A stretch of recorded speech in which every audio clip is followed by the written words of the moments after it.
Welcome to this explainer. Look, if you've ever watched a post-game sports show, you know exactly how it goes. Emotions are just running incredibly high, everyone's practically shouting over each other, and sometimes the actual, analysis, it kind of just gets totally lost in the sauce.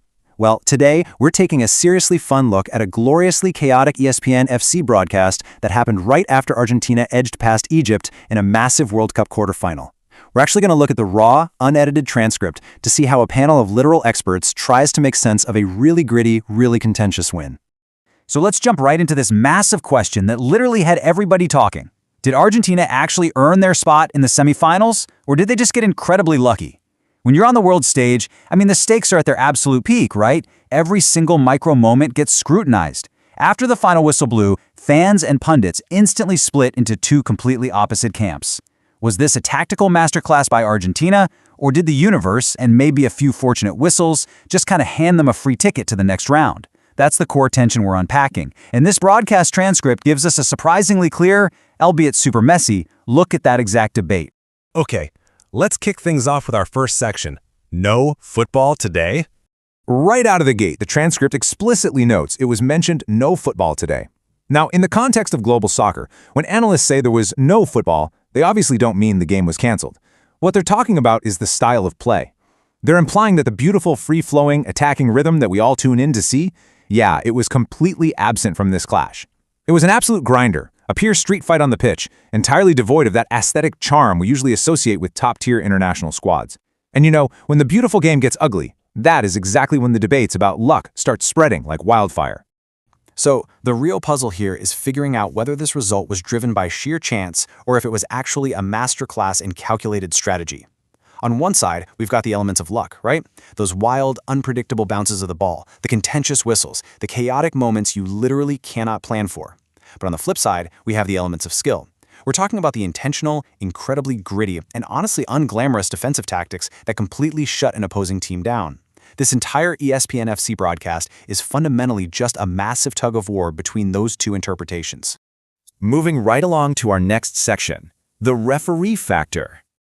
Look at this, the transcript literally reads, "Refee years." And no, that is definitely not a typo on our end, guys. That is pulled straight from the raw source data of the broadcast. It perfectly captures this exact moment where the entire panel just devolved. It turned into this fragmented, superheated debate zeroing in on the officials. You can practically feel the temperature in the studio rising.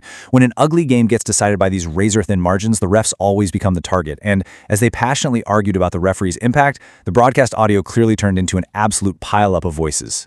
Which leads us directly into this absolute gem of a transcript line, GNGOIBHTHTT. Seriously, you can practically hear the commentators screaming over each other through this garbled text.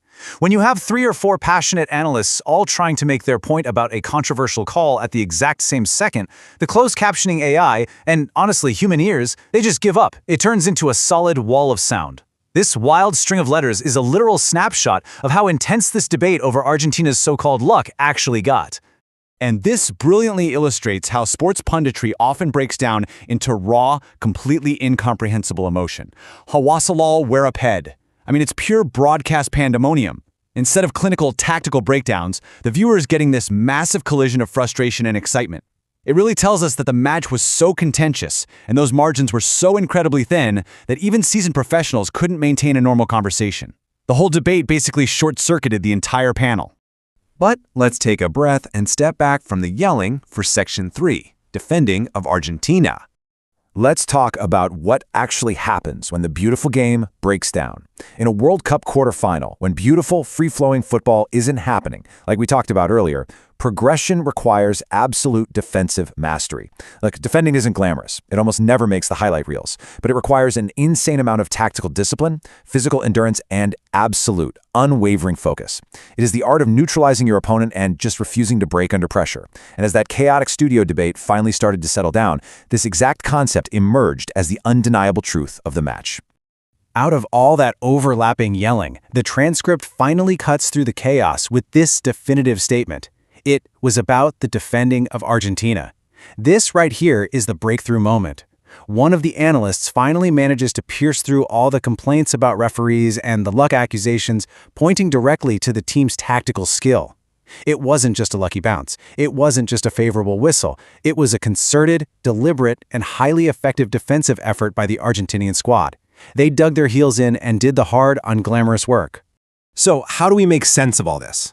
Let's jump to Section 4, the final verdict. Let's quickly summarize everything we've just unpacked here. On one side, you have the noise. And wow, the noise is loud, it's totally garbled, and it's full of super passionate arguments about referees and lucky breaks. It makes for fantastic television for sure, but it often completely obscures the truth. On the other side, you have the reality.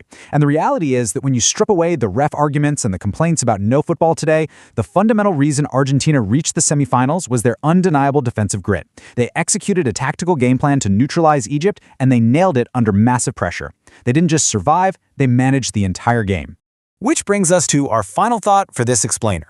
Is luck just the name we give to great defense in the World Cup? Seriously, think about it. When a team shuts down a game and turns it into a gritty, ugly battle of attrition, it is so easy for frustrated onlookers to just throw their hands up and say, they got lucky. But as we've seen from digging into this analysis, what looks like luck to the untrained eye is often the result of immense tactical discipline. I'll leave you with that provocative thought to consider the next time someone claims a team just got lucky on the world stage. Thanks so much for joining me as we decoded this wild broadcast. Keep exploring, keep asking questions, and I'll catch you in the next explainer.